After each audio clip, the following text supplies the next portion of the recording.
Okay, obviously that's not true. I haven't played a Pokemon game since Omega Ruby and Alpha Sapphire came out in 2014, but have been feeling inspired to revisit all these little friends. But what if the friends I was using were ever changing? I thought it might be a fun idea to do a solo run of the current Pokemon generation, specifically Pokemon Violet, with a constantly rotating team. There's a mechanic in modern Pokemon games that Violet refers to as surprise trading, which allows you to connect with random players across the world and trade one of your Pokemon for one of theirs. The idea is to trade away the Pokemon in use upon collecting a badge, allowing me to travel alongside 9 different Pokemon over the course of defeating gyms and advancing to the Elite Four. Am I gonna grow to regret this decision? I don't know, watch the video. Hello, friend. You're mine now. In the region of Paldea, our main character is about to embark on a pursuit of not only Pokemon battling, but also academia, as the game opens up with us on our way to our first day of school. Somewhere along the way, we meet the director of Yuva Academy, Professor Clavel, who's curious to know how the first school commute went. And since we're already talking about it, Clavel hit on my mom. I met the most insufferable person in town. I picked out my very first Pokemon that I traded away as soon as I was able because I have very confusing attachment issues. My mom packed me a lunch. The girl who decided we're friends now convinced me to investigate after hearing the cry of an unknown being causing me to fall off a cliff. I found a robotic dragon. Hello, celestial being. Here's the sandwich my mom made me this morning. Met the second most insufferable person in town who decides to dump this robotic dragon on me, the kid who moved into town 2 days ago, turned my new little bug friend into a pillar of quartz, not before getting accosted outside the academy by some hooligans that were harassing a cone of Costco mixed swirl. Yeah, the commute went great. Has 4th period started yet? I wouldn't want to be late. It's an RPG, right? So there's gonna be a lot of exposition. But that's not even all of it, and it took an hour and a half! There are 3 major characters that we'll focus on for the time being, as they relate most heavily to the game's progression. The first of which is Nemona, a fellow trainer from the academy that has already passed the champion assessment in Paldea and is hungry to battle at any given moment. Then Arven, who's a student as well, and son to this region's main Pokemon Professor Turo. He also likes cooking. Finally, the more enigmatic of the 3, a hacker of some kind, Cassiopeia, who takes their namesake from everyone's favorite Japanese jazz fusion band that they like to pretend is more underground than they actually are. They have that one song that goes like, I don't know how to play guitar, man. Do you know how many takes it took to get just that? The way these 3 tie into the story is with how Yuva Academy goes about teaching their students, not requiring any in-class time, which is so based. Yeah, the school stuff gets thrown to the wayside pretty quickly. You can go to class if you want, but it's not essential to beating the game, and the rewards really aren't worth investing any time into. Yuva Academy sends students out on what they call a treasure hunt, which, and I'm not kidding, means whatever you want it to mean. For some, their treasure hunt may be to take on all the gym leaders and take the champion assessment. For others, it may be to take on ferocious beasts found in the wild and discover the mystical ecology of Paldea. Or, for some, stopping gang activity. And luckily for us, our treasure hunt is involuntarily about all 3. That's where our 3 side characters come in, each of them pushing you to further progress in a different aspect of what ultimately becomes the treasure hunt you embark on throughout the duration of the game. So finally, let's talk about my first little friend, German Nimble. To get this whole video premise started, I traded the Fuecoco I picked up as my starter Pokemon away and got this Nimble in return. It's the main bug representative of Paldea and representative of how I expect most of these trades to go. I didn't come into this thinking I was going to get a Caesar or something. It's mostly going to be throwaways. But now that I have the prologue finished, I can finally get started on my journey. Where do I go? So Paldea has like a pseudo open world type thing going on. You can access a good chunk of the map from the get-go, so I thought using my bug type Pokemon on the Psychic Gym would be a smart idea with the type advantage in my favor. But I made it over to the path that leads to the town where the gym is, and I couldn't make it over this Oh, by the way, the robotic dragon Pokemon Miraidon that Arven let us keep earlier, you get to ride it as a goddamn motorcycle. And part of me wants to appreciate how brilliantly stupid that is, but ultimately I think I'm just mad, so I can't get to the Psychic Gym. Unlucky, but the Bug Gym is nearby, which sounds like it could be easy enough anyways. So I work my way over there, enter the gym, and find out that I have to take a gym test. My impression before I started this was that I was gonna fight a few trainers, do a few puzzles, legacy stuff. Yeah. Well, that just happened. All of the gyms have tests like these, that aren't all quite like this, but are all tremendously underwhelming. I'm assuming they're meant to add more depth to the process of going to a gym, which gameplay-wise I understand even if I think it was executed poorly, but thematically makes no sense. Fighting trainers to see if you're capable of fighting a more capable trainer checks out, but this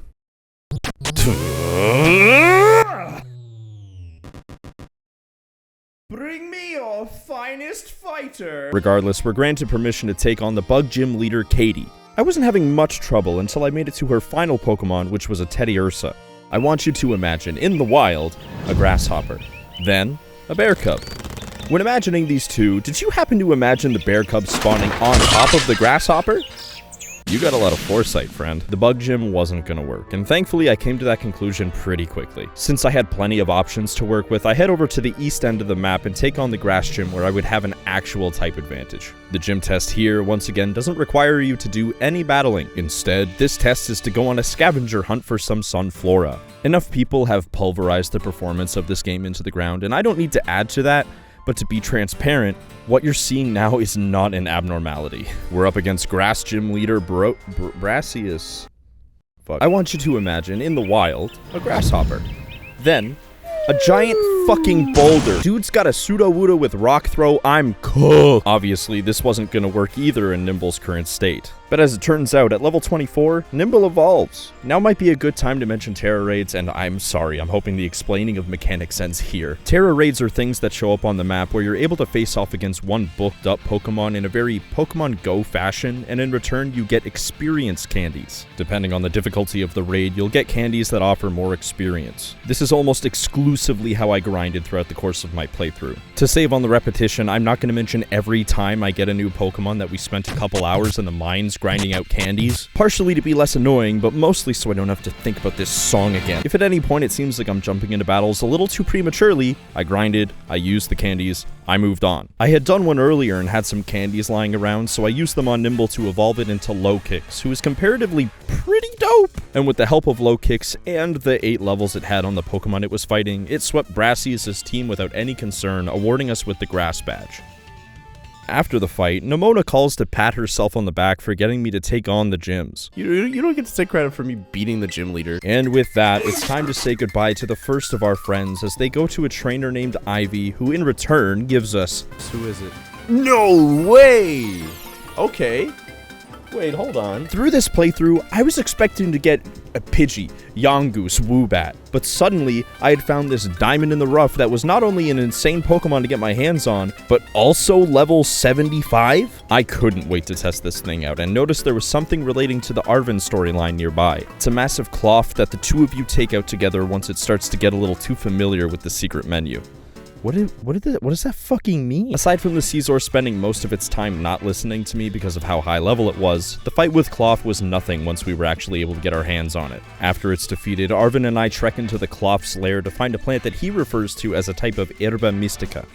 I hope I said that right. The sweet Herba Mystica is good for gut health. Dude, we took out this, like, massive crab just to go to find antibiotics. This is what the Arven storyline is all about. For some reason, he's researching these plants, and we get to tag along so that we can feed them to Miraidon so it can get additional powers, like this time, where it gained the ability to scoot around faster. By the end of the interaction, Arven gives me a badge.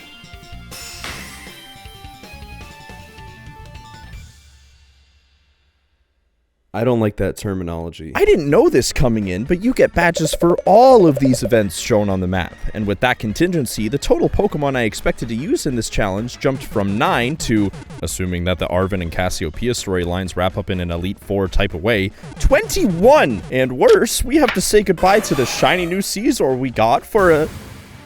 Okay, that's cool, I guess. At least in the case of Caesar, it was stupidly overleveled, but Girafarig is in a weird spot of being too high level for me to control, but too low level that if it spends too many turns not attacking, it gets knocked out pretty quickly. I want to give myself as much of an advantage as I can, so I evolved Girafarig into its new Gen 9 evolution, Farigiraf, and set my sights on a nearby landmark for the Cassiopeia storyline. This storyline has to do with the game's enemy team, Team Star. Cassiopeia wants to eradicate Team Star for unknown reasons, and when approaching this base of theirs, we were met by... Oh, that's just the dean of the school.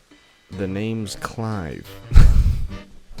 The director of Yuva Academy, Clavel, if you remember him, has gone undercover to participate in the destruction of Team Star, Operation Starfall. Our goal is to raid each of the Team Star bases and lure out their bosses. Their bosses are surprisingly jovial and will accept any challenge that comes their way and forfeit their title if they lose in a Pokemon battle. It sounds simple enough, but in order to get into the base, you have to have at least 3 Pokemon in your party. Okay, no problem. As long as I don't use the Pokemon in a regular battle setting, I'd consider that within the bounds that I've made. So I collect 2 Pokemon and surprise trade them away to stay on theme, getting a Charmander and an Igglybuff. I approach the gate with this team, and I don't have enough Pokemon that will obey me, so I'm actually thinking of fucking up that Teddiursa instead. I got the Bug Badge instead. A bit unceremoniously, I just finished Katie off because I didn't want anything to do with Farigiraf anymore with its inconsistent attack patterns. After collecting this badge, we crossed paths with a man named Hassel. He mentions that Nemona was the youngest Paldean to ever achieve champion rank. I don't care! Bring me my rat, please! I guess I could have expected to get a Pikachu at some point, but it never really crossed my mind and was a welcome addition to the cast. And you know what? There's a flying type something listed on the map nearby, and I'd love to check it out. It's a giant stork, and on theme, just as a newborn fresh out of the womb always says, I've got a body. I got bodied. Okay, so maybe we don't get the flying badge this time. It's okay. We can always try Team Star. We haven't taken out one of their bases yet. Maybe they're really cool.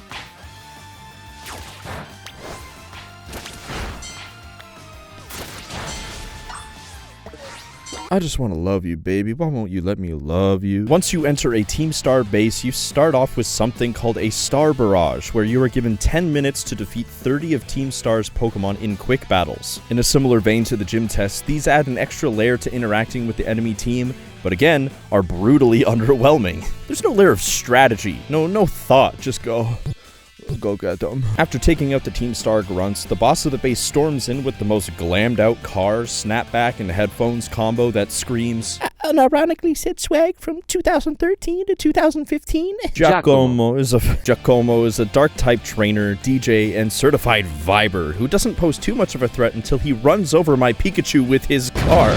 Clearly, from these 2 encounters already, Pikachu isn't cutting it. So like any good trainer, I threw a single rock at my underperforming Pokemon, only for it to become actually kind of viable. I took this stat escalation to try and beat the Flying Titan again, only to defeat it in one turn with Raichu's supercharged fists and Arven's rocks. As it went last time, and as it will continue to go, we found another Herba Mística after this escapade and gain our 4th badge. Miraidon gets another Sammy, gains the ability to swim, and goes in for seconds, but Daddy Arven freaks out since the sandwich is for someone else. But who?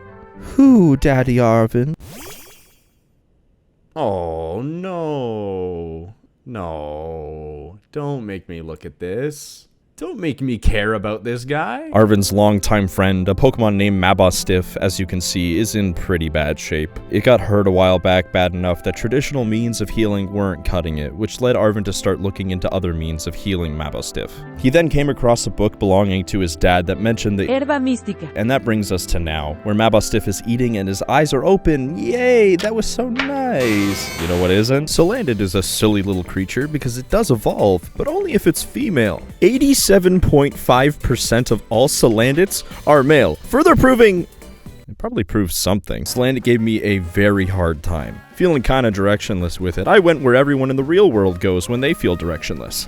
The normal gym. There we meet up with Nemona, who I'm as happy as always to see. We have a quick battle because I'm just her little meat sack and lose unsurprisingly, so I take time to grind at some point along the way learning Nasty Plot and Incinerate. This makes me feel like I can continue my normal gym affairs as intended. The normal gym's gym test actually has you battling some trainers, and battling them felt the same way as turning up to your first powerlifting meet. I wouldn't have come here if I didn't feel strong, but some of these people are just strong. So Salandit is proving to be a not-so-promising prospect, and what are you gonna do, right? Kick a whole high school gang out of a territory they've claimed that makes them feel like they finally belong somewhere? The Team Star fight I tried earlier got significantly more doable with Salandit, abusing the Nasty Plot Incinerate combo I mentioned earlier. All I had to do was max out my special attack, and with a matter of minutes, Giacomo was filing an insurance claim for damage from exposure to fire over an extended period of time. A common theme of defeating a Team Star boss is a small flashback that provides some insight into each Team Star boss's roles and relationships with other members. These aren't really interesting. The most important piece of information to come out of this one is Giacomo mentioning someone called a Big Boss. We get the Dark Badge, and Clive comes in to question Giacomo on why he would risk expulsion from Yuva Academy just to hang out with Team Star, to which he replies that Big Boss is a friend of theirs that they're waiting on to rejoin the group. Big Boss was the one who formed the group, and I would find it really ironic if Big Boss was focusing on their studies while all this was happening. Cassiopeia calls. This game does not want you to play it. I swear to God, you get stopped at every possible opportunity. Eat a plant? Let me tell you about this power you got. Leave the cave you ate the plant in? Let me tell you about this power you got. Beat a trainer because you want to enter a base? Let me tell you that since you beat the trainer, you're able to enter the base. Like, yes, I know, that's why I did what I did, and I do what I do. Just let me figure it out myself. Cassiopeia called to say nothing. Told me that they'd send someone to give me a reward. A girl named Penny arrives, which is the same girl that I originally fought Team Star to protect on my first day of school, who happens to be a hacker as well. She leaves. I finally get to say goodbye to Salandit. Sorry if I seemed bitter through all this. It may have only been 2.5 minutes for you, but for me it was 2 hours. What the fuck is this? Scatterbug may have been the Pokemon I spent the least amount of time with, only because I evolved it out the gate with candies. Vivillon, on the other hand, stuck around with me for 3 hours! We started off by getting Vivillon Psybeam and wanted to take on the Poison Team Star leader Don Atticus for the type advantage. And who's his first Pokemon other than Skuntank? A Pokemon with an immunity to the one move that is the only reason I came here in the first place. I lose! I think, well, normal's still an easy bet, right? Nope. I still can't get past the Ursaring. Could you just...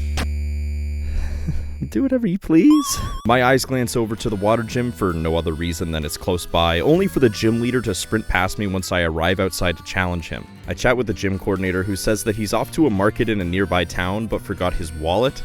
My gym test this time around is to give him his wallet. Why would you trust a random 10-year-old stranger with someone else like a Wingle or something? I'm a kleptomaniac, and you're not going to find that out until you lose your job. I go to give him his wallet. A trainer battles me so the gym leader can buy ingredients in peace. I beat him, and we catch up to Kofu, the water gym leader, and an unreasonably trusting man. Kofu came to participate in an auction happening in this town, and the final item for sale is a special seaweed from Hoenn. And wanting to test my smarts, he gives me 50,000 Pokemon dollars to buy it at the auction for him. Who's testing whose smarts? I win the seaweed for him, and he lets me keep all the money I didn't spend, which if Pokemon dollars are equivalent to yen, because that makes sense in my head, dude just gave me almost $100, and the only reason I did it wasn't because I wanted to drain his wallet. I wanted to drain his will. When it came to actually battling him, I lost the first time around and was nearing my current level cap of whatever it was at the time. I don't care anymore. I know that I'm wrong now. After I stopped playing Violet, I found out that apparently the level cap only applies to Pokemon that are obtained at a higher level than the cap, rather than being trained beyond that level. So in this instance, and a few more to come, I was overreacting. But basically, I was getting worried that Vivillon would stop obeying, making the gym way harder. I booked it to find a Giga Drain TM and took out Kofu's team with no worries. After our battle, I'm intercepted by a woman who introduces herself as Gita, the chairwoman of the Pokemon League. She then says, goodbye. This game is so insistent on introducing you to characters in such a shallow way so you feel connected to them. Sending Vivillon on her way. In return, I get a Charmander. A little fellow with an eye for destruction. I felt so confident with this pull. I wasted no time grinding my way up into getting a Charizard, and the ice gym was looking delicious. Here we meet another Elite Four member, Rika, who's accompanied by Hassel. They warned me that the gym challenges are only going to get more difficult, and the point that I'm at now is the point that average trainers start to bow out. Little do they know, I'm not your average trainer. Uh-oh.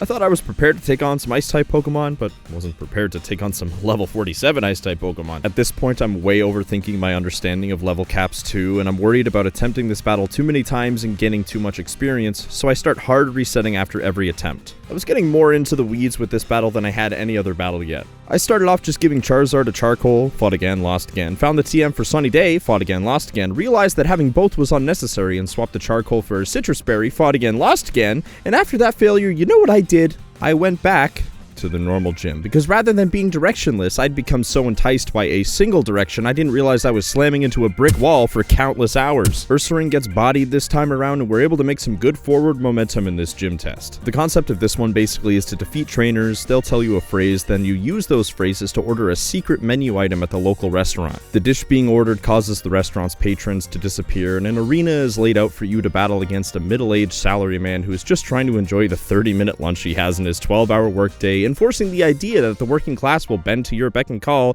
even if you're just a 10-year-old in a silly little hat. We're introduced to Larry, whose team is pretty underwhelming until Facade. I don't know what Facade does.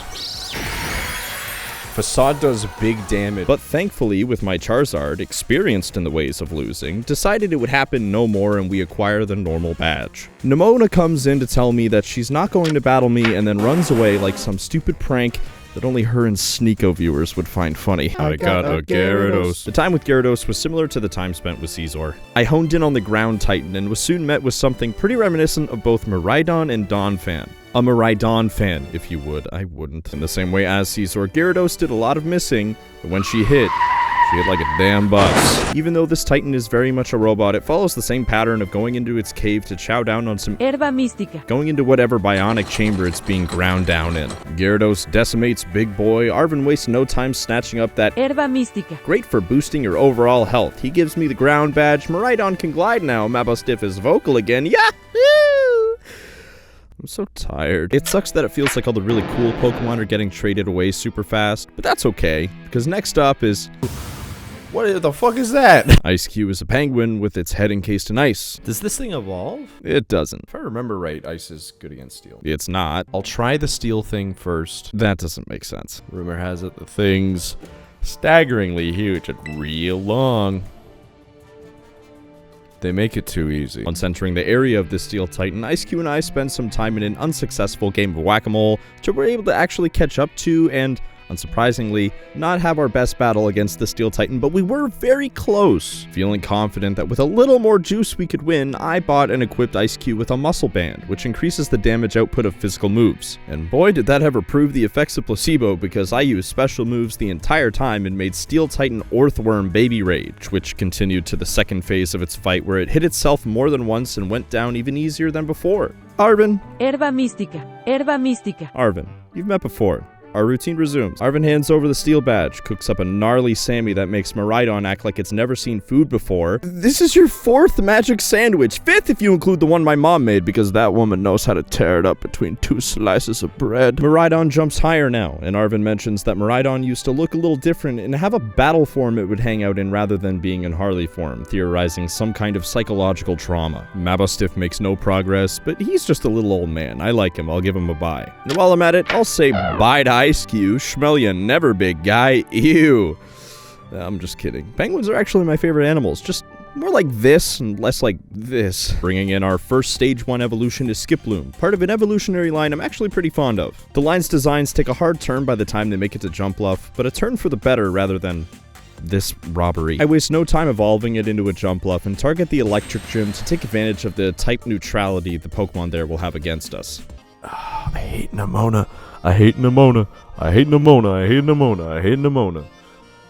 I hate Nimona. I hate Nimona. Nimona intercepts me before I can take the gym test because she's looking for help on her new ginger molasses cookie recipe she's working on. Of course not. She's after my body. I'm her little battle boy. Luckily for me this time, she didn't have a team ready, so I continue on to the gym test, which is just Where's Waldo? But instead of trying to find a charming striped man with a cane, we're trying to find a midlife crisis man with a pompadour. Clavel is somehow shoehorned into this gym test with a couple fights sprinkled in between searches. Once wrapping up our I Spy challenge, we move on to the electric gym leader, Iono, who's a streamer. They lean into the more obnoxious parts about streamer personalities, like having their own clicky lingo, being very shameless about view counts, confidence, and the occasional slip of racism or two. When it came to her gym battle, I was more over-leveled than I realized, but her team put up a pretty good fight. Knowing though that Jumpluff's power is pretty limited, I kinda went for a lame strategy. By more lame, I mean setting up Leech Seed and keeping a steady stream of sleep powder going rather than just running full force into each of her Pokemon. Because of that, the battle dragged on for a bit, but we were able to take her out and leave with the electric gym badge in tow. On my way out of the gym, I'm met again by Gita, who expresses confidence that at this rate, I should be able to achieve champion rank. I don't like her. I don't like her. I don't want her. I don't want it. I don't want it. I don't want it. Nemona takes time to interrupt our conversation and let it slip that Gita is the champion of the Pokemon League, as well as their chairwoman, and insists on embarrassing me now in battle. Thank you, Nemona! Goodbye, Nemona! For as much as I like Jumpluff, she isn't conducive to winning battles like this, but Scorbunny on the other hand? See, I don't know a whole lot about the Pokemon of the Galar region, but starter Pokemon normally have some pretty solid stats.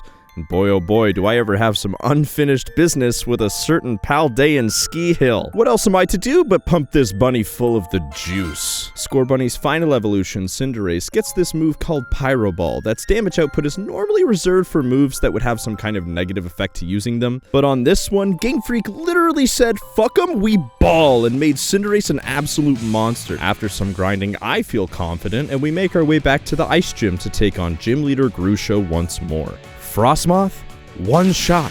Beartic, one shot. Cetitan? No fucking way, dude. My shit got rocked so hard it pushed my voice up a few octaves. That display was upsetting to say the least, but I remembered.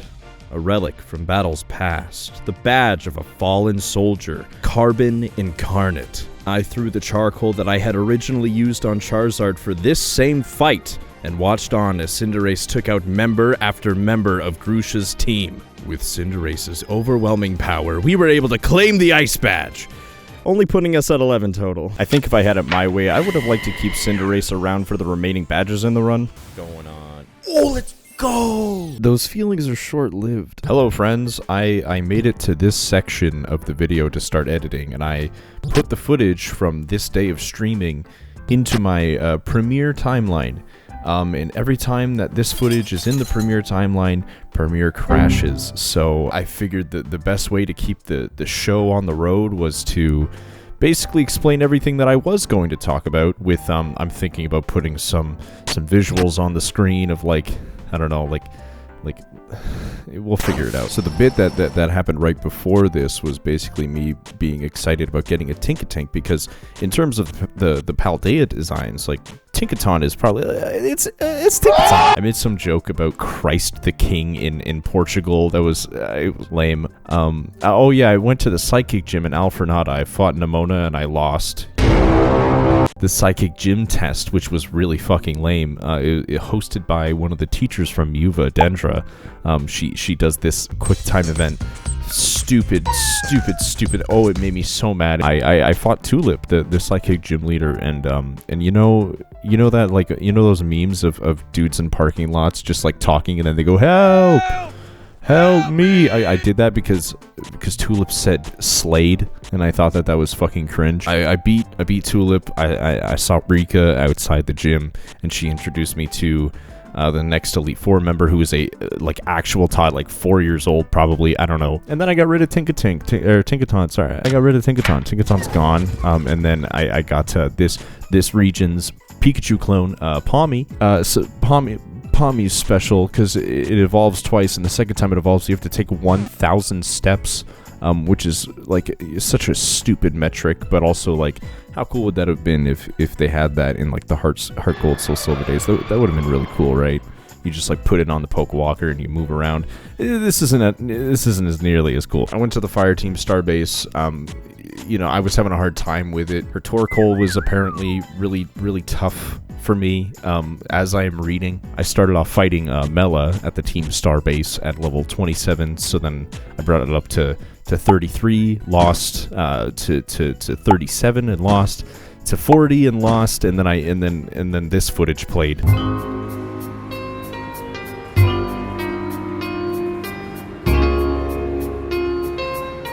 then I beat her at 45. And then we got rid of Palmot. And now that Palmot's gone, we're actually back to the normal footage that's actually working, like usable, doesn't make Premiere crash. God, I hate everything and everyone. My parting with Palmot had resulted in an Alolan Sandshrew, whose name, you may notice, has a mosaic over it. This is because this fella had its nickname changed to the name of someone's YouTube channel. While I kind of appreciate the hustle, I did end up paying a visit to their channel. Oh god, what is this? It was Rule 34 in their thumbnails. Alolan Sandslash had some pretty slim pickings for its opponent by this point, and simply due to the type matchup, it would have made the most sense to go for the Dragon Titan. But the map description of that Titan paints a picture of a hulking beast with immeasurable powers, so let's do ourselves a solid and avoid that and go for the little fairy man instead. We arrive outside the fairy team starbase to find an out-of-place older man who wants to battle before we work our way in. I'm normally not one to endorse elder abuse, but I mean, this one was literally asking for it. On the other end of this star barrage is Base Boss Ortega, whose strangely organized team of Water Rabbit, Bread Dog, Balloon Rabbit, and well, yeah, the car too. Kinda had me up against the ropes, but in a very obnoxious way. Dosh Bun's Mud Slap and the Starmobile's Confuse Ray either had Sandslash missing attacks or hitting itself for an insufferable amount of time. It was 3 minutes. It was a long 3 minutes. After Ortega hands over the fairy badge, Clive and the older man from outside come over to have a good old-fashioned sit-down with the boys. Come, let's have a catch. This man's name is Mr. Arrington, and he was the former director of Yuva Academy before Clavel, and seems more educated on the Team Star issue as a whole. It seems he was involved to some degree with the way Team Star has evolved, but he's also Ortega's piano teacher, so it's more fun to assume that they were just gossiping about it behind the ivory keys. The members of Team Star confronted their bullies 18 months ago, resulting in a bunch of bullies dropping out of the academy, and all the documentation of that was deleted from the school records just because they kind of wanted to, which, like, what? One student from the Team Star side of things came forward and took responsibility for everything that went down and was sent abroad to study. Our post-raid check-in with Cassiopeia happens right on schedule, and they finally let us know the ultimate goal of Operation Starfall, to take down Big Boss. Well, yeah, I felt like that was kind of implied. I'm happy to be getting rid of Sandslash for no other reason than being able to stop doing mosaics every time it's on screen. A B. Stand.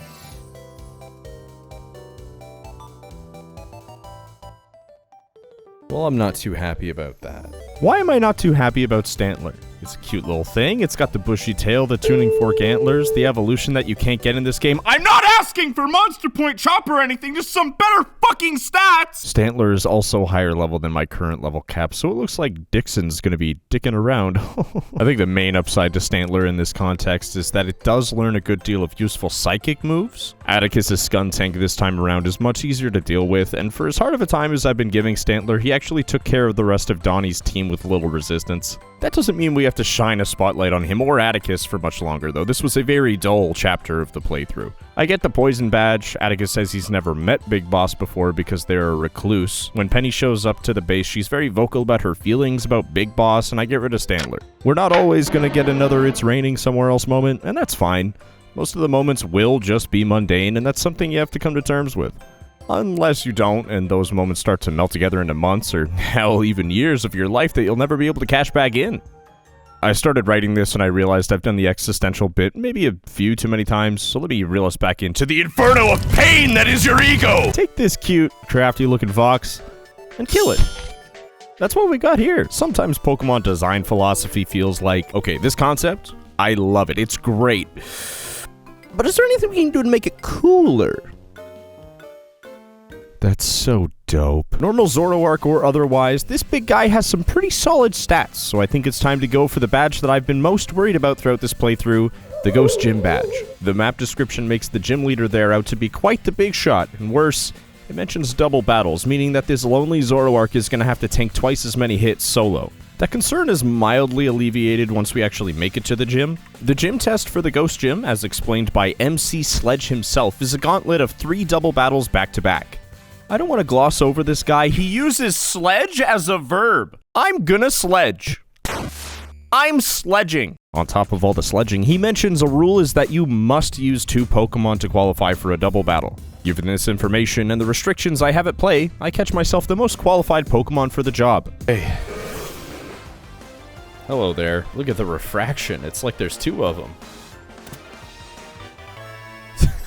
It's so scuffed, dude. Look at that. I would consider having a Magikarp as enough of a handicap. Leave me alone. The gym test battles are against a small child that can't do math, a cowgirl, ill-dressed for the weather, and finally, MC Sledge. I can battle too. I'll sledge you up real good in a double battle. You need to stop. It sounds sexual. And I am 10 years old. All childs and child predators are given a pretty good stomping. After the final battle concludes, Sledge calls to the battlefield the gym leader, Rhyme. You may have noticed by now that the battlefield is actually a performance stage, and this is because Rhyme is a rapper. And listen, I don't know who writes for these games, but if you're trying to encapsulate an entire, like, personality or culture just by shoehorning in the word yo to represent that culture, I think that's kind of fucking, it's a bit lazy, you know? Yo, yo. When it comes time to fight Rhyme, Magikarp gets taken out turn 1 to no one's surprise, and on turn 2, her bandit lands a nasty hit on my Zoroark. I'm in a really tough spot now because in this turn I have to heal and then tank 2 hits. Shit.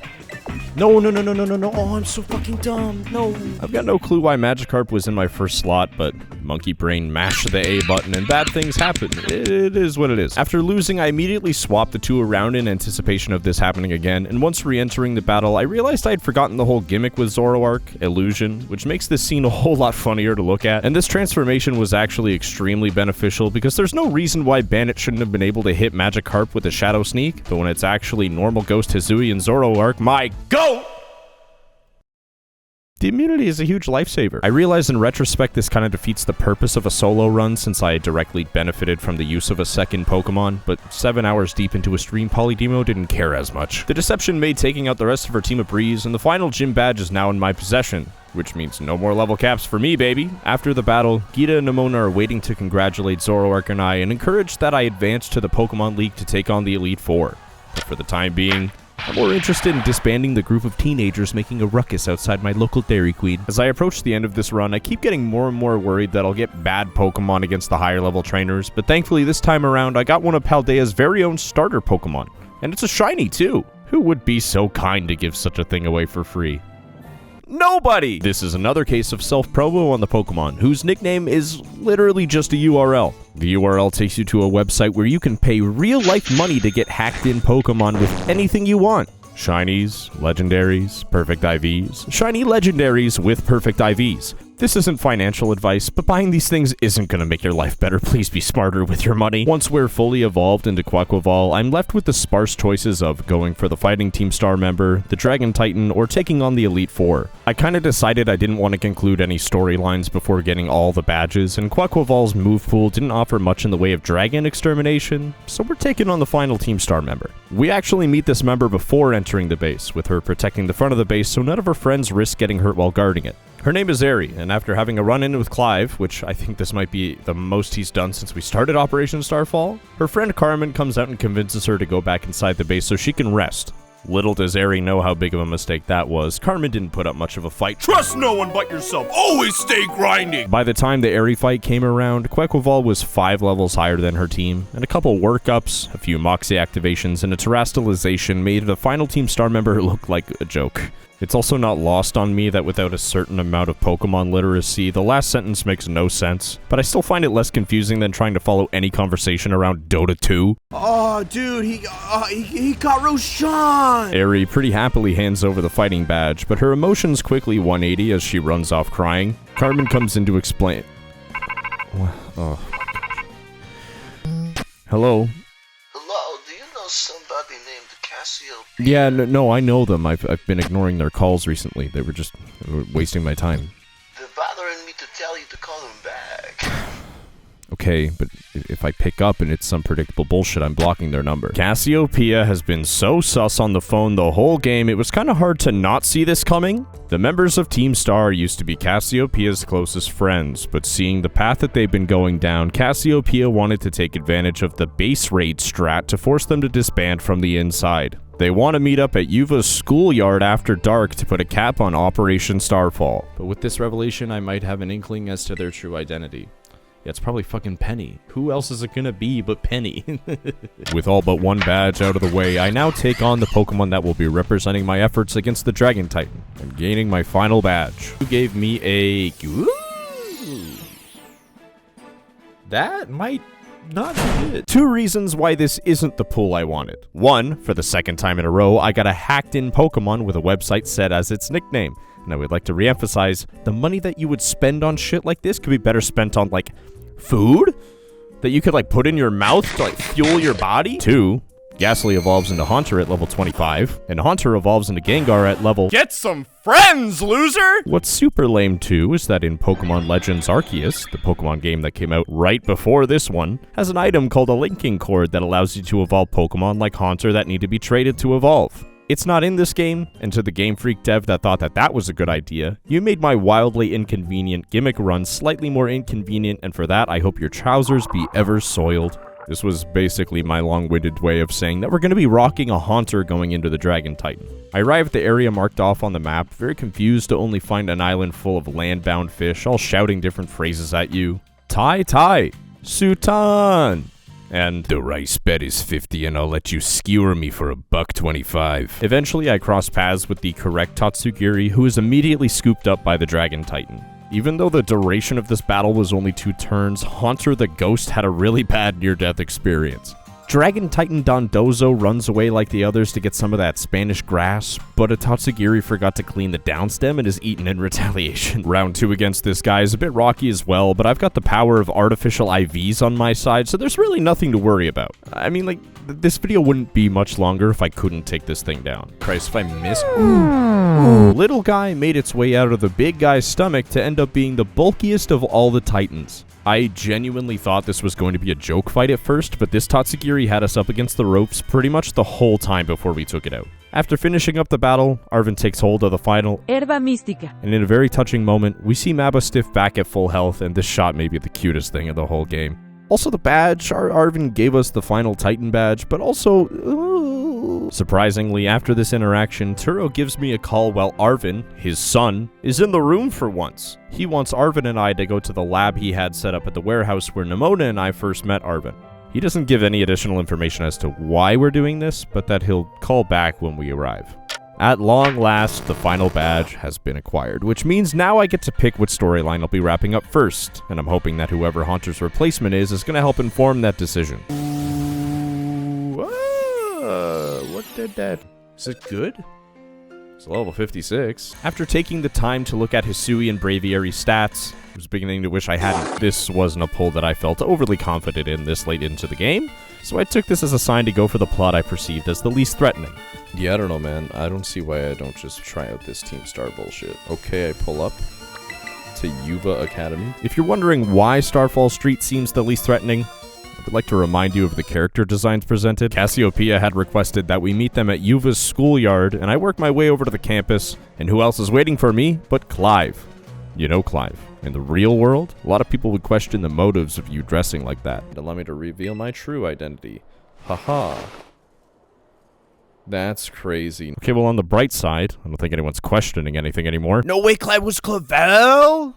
Young Polydemo here is more surprised than anyone else. He also claims ownership of the Cassiopeia name, which if he did befriend all these kids and convince them to band together and commit organized crime to stand up to the man, part of me thinks that's kind of trill. But also, before I'm given a chance to question his logic, we're already battling, going up against his Hosh-Posh team.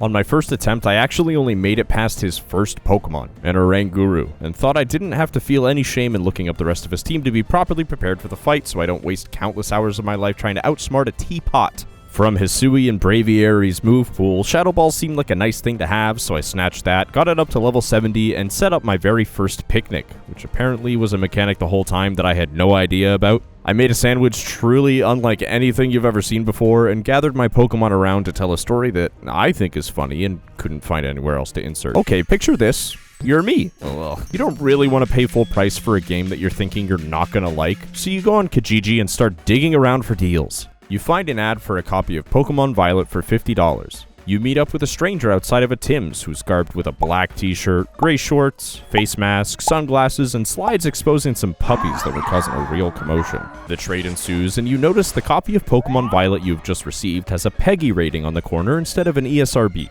You've just been given your first European video game ever. You flip to the back side of the case to read Le monde ouvert plein de vivos étombes and realize that you hadn't bought a copy of Pokemon Violet, but instead, Pokemon Violet. Alright, today we read the Clive dialogue. Sup, Polly D. Allow me to reveal my true identity. Haha. What? No, ain't no way. I did have to grind up to level 75 and spam Calm Mind at the beginning of the battle, but after a few attempts I managed to take out Clavel's team, one-shotting his whole team once my special attack was maxed out. Clive spills that he isn't Cassiopeia, which isn't really much of a surprise. He just wanted to test my skill to make sure that I was fit to take on Team Star's leader, and considering that I protected her with a level 15 Nimble, I think I've been a fit for a while. This must be quite a shock for you. She still doesn't really explain why she wanted to abolish Team Star, but admits that part of her wants it to live on and won't let me win without putting up a fight. See you on the GN. Sorry about it. Oh, she's mad. Oh, she's angry. It was easier than the Clavel fight. Honestly, the outcome of Penny's reveal and defeat don't interest me a crazy amount, and because of that, I don't intend to spend much more time regurgitating what happens after her defeat. We are shown the moment where Penny offers to take the blame for the big bully confrontation of 87, followed by all the leaders finally meeting Penny face to face for the first time. Clavel apologizes on behalf of the school for all the bullying they had to endure, but because of their actions following, they will have to be a part of a community service program that allows other people to learn from Team Star's creative battle tactics. Like the one where they were doing donuts on my Pikachu's face. The Team Star bosses and Penny effectively make it off scot-free and become teachers, and Starfall Street is complete. At this point, a friend of mine actually let me know that you're only able to wrap up the Path of Legends storyline once Starfall Street and Victory Road have been completed, so whoever replaces Hisuian Braviary will be helping me charge my way through the Paldean Elite Four. Oh no. No. I don't know what Japanese player got a Bonsly up to level 61, but thank you for saving me the grinding, because this could have ended up being my 13th reason. I'm being dramatic. Sudowoodo isn't the worst thing I could have gotten. Could have been a Feebas or something, and boy, if that's my final Pokemon, I'll be pretty upset. I'm just kidding, I'm not that lame. So I pull up to the Pokemon League, and upon arrival, I'm told that I'm able to advance to the interview room, which I found odd at first, but it makes sense for a place like the Pokemon League to expect a 10-year-old to have 15 years of experience. No, sorry, I forgot to mention that this is the chapter in the video where I do a normie non-joke speedrun. I'm met by Rika, but with glasses, once entering the interview room, to answer a series of questions, basically questioning my knowledge of the region and my intentions as a Pokemon trainer. Which I failed. When asked what I would do after becoming champion, I said I'd fight Nemona, because if the narrative has taught me anything, it's that I should be thinking about battling Nemona. That is my goal, my muse, my aspiration. She is the end, waiting for me. Any corner I turn, Nemona. Any street I wander, Nemona. Any Pokemon I befriend, Nemona. I try again and get things right this time and advance to the real meat of the champion assessment. The first fight ends up being against Rika herself, who has a team of ground-type Pokemon. The first of which is Water Ground, and Muddy Water's Sudowoodo out of existence. Sudowoodo ends up being another one of those, you just have to put a few more levels on it and hope for the best kind of Pokemon. I started at level 71, then tried again at 85, then finally ended up at 90 before I saw any real momentum in the battles, which, when compared to the average levels of these trainers, having to be that high level feels really bad. Even with the 30 plus levels I had on Rika's team, it was still a hard-fought battle, but after taking out her Whiscash and Donphan, the fight was smooth sailing. On to the Elite Four's number 2, Poppy the Child. Oh, this might kill me. This might kill. Oh, God. Easy peasy, baby. Easy peasy. Member number 3 is a returning trainer, Larry. I don't feel any joy in fighting him because he makes it crystal clear that he has no interest in fighting, and that translates into his battle too, because he was, no contest, the easiest of everyone. He uses flying-type Pokemon this time, and it turns out that birds don't like it when you start smacking them around with cold fists. Last up is Hassel, who shows a very serious demeanor going into this fight. He's got a dragon team to match his intensity, but still manages to have a Pokemon with the goofiest attack animation I've ever seen. Once he's defeated, Rika directs us to the roof, where we will find the champion of the Pokemon League, Geeta, and engage in a moonlit battle. This battle was going really well for me. I had a big boost of confidence after clearing out the Elite Four with my low-level play but high-level Sudowoodo. Espatha, Veluza, King Gambit, and Go-Go collectively put up an okay fight but didn't pose too much of a challenge overall. I steamrolled them and moved towards Gita's final Pokemon, Glimmora, feeling more sure of Sudowoodo than ever. Oh my fucking lord. Wow, okay. That freaked me out. Jesus Christ. Oh yeah, do it again. Oh, wow. This Glimmora, no matter how much I stalled with potions, would not use anything other than Earth Power, which put us on death's door every time. I decided to count my losses and take a second to figure out how I wanted to proceed. Unfortunately, with it already being level 92, grinding Sudowoodo anymore wasn't really a viable option to getting around this. So my solution to this, and it may be kind of lame, but doing Terra Raids gave me a lot of sellable materials that gave me more money than I knew what to do with, so I bought a shit ton of X Special defenses. I go back into the fight and pop a bunch of them right at the beginning, and once Glimmora comes out, nothing can stop me anymore, baby. In the presence of Gita and the rest of the Elite Four, I'm bestowed with the title of Champion, and I'm taken outside to meet none other than Nemona. You know, this might be the first time I'm actually excited to fight her. Maybe it's because I know it'll be my last, or maybe because I've actually developed some sense of a rivalry with her, but I think I'm finally ready to show her what I'm made of. On that flower trick, I don't like that. I don't like that at all. Oh, GN, you're fucking trash. That was a crit, you're trash. Just in case. Just in case. Ooh. Dude, calm the fuck down. Why do you keep critting? I'm smoking penis and balls right now. It will always result in a critical hit unless the target has battle armor or shell armor.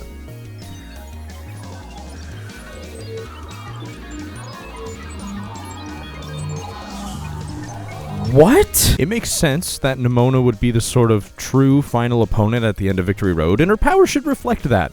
All I'm seeing reflected here is a sign.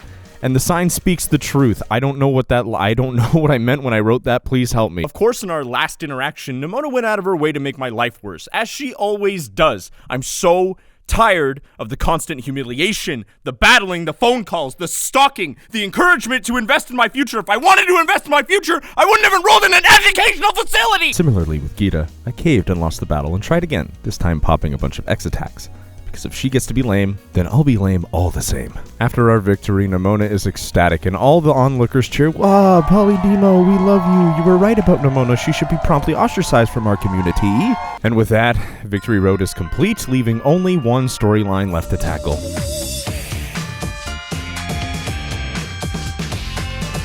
To take us over the finish line will be a Pokemon that will be faced with the most difficult trials this game has to offer. Pokemon that will no doubt have to single-handedly take on an onslaught of foes and come out on the other side as the undisputed champion.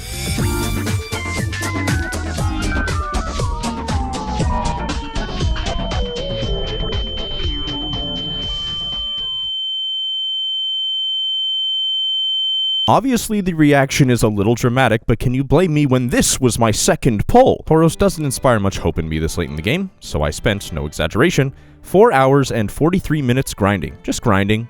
I got Tauros up from level 1 to level 90. Don't ask me if I'm okay, I can't remember. What I do remember is Professor Turo telling Arvin and I to meet at the Lighthouse Lab. Roulette time.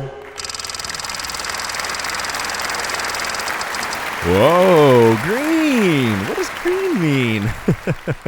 Green means the ending part of this game here is really story dense and really fucking boring. So I'm going to be skipping over a lot of stuff. What do you need to know? Arvin's dad is stuck in a giant crater in the middle of the region that is full of robots. No, you need more than that. The robots are Pokemon from the future because Arvin's dad has been researching time travel.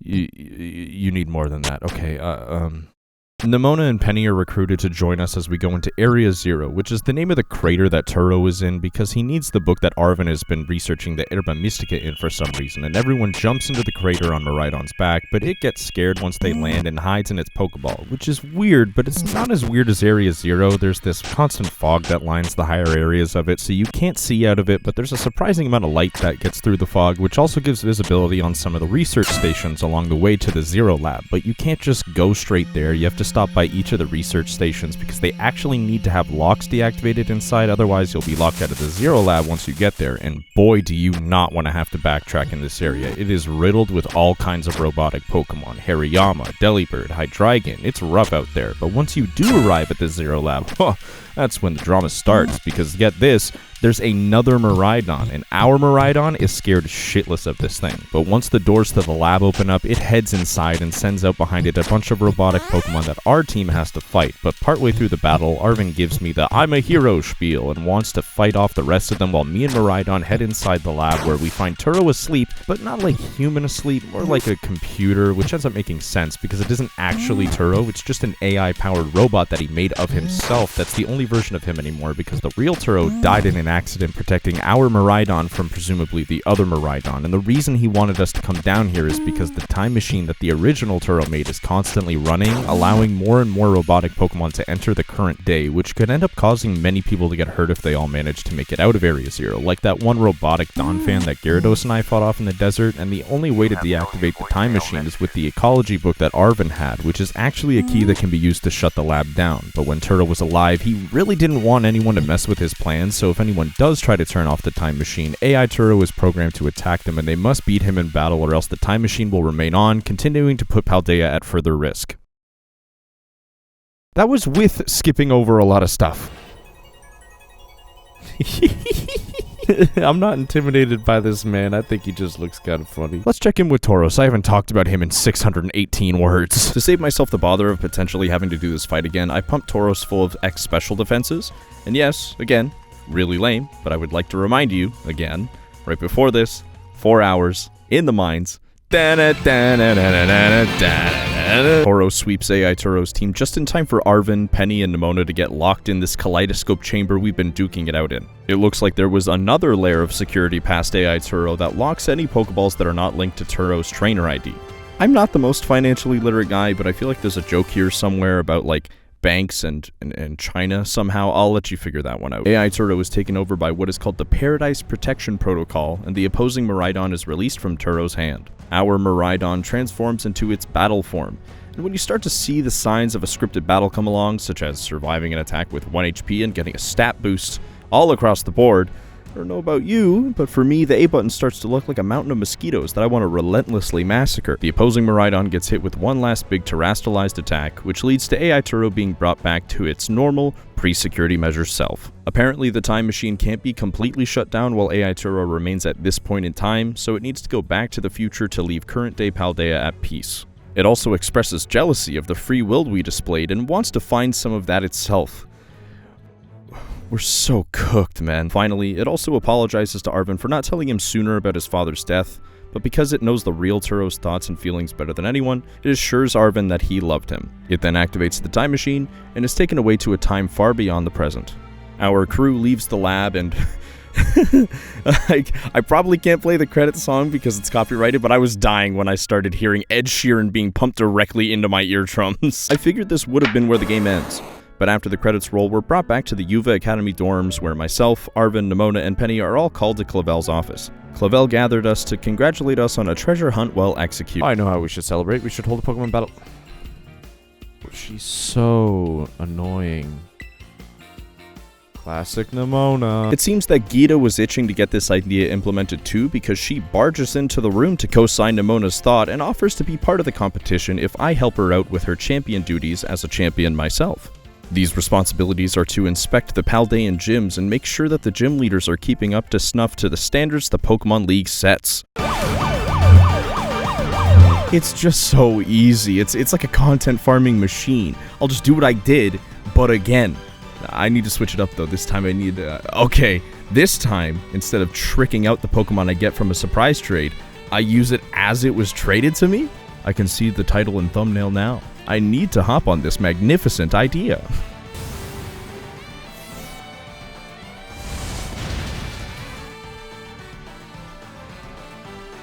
Yeah, no, that sucked. That was it was a stupid idea. I don't even like this game. Pokemon Violet's a 3 out of 10 for me, man.